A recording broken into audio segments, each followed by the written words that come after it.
Alright, welcome back everyone. So this doesn't actually look like a table now, does it? This actually looks more just like a button. So how do we make this look more like a table?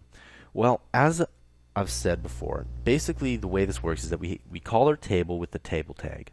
Then we add in a row. That's what TR stands for, table row. And then we have to add in data.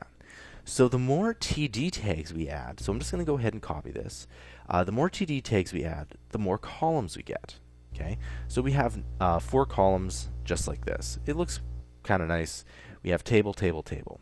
In fact, we're going to call this call 1, call 2, call 3, and call 3 is just short for column, and then call 4. All right.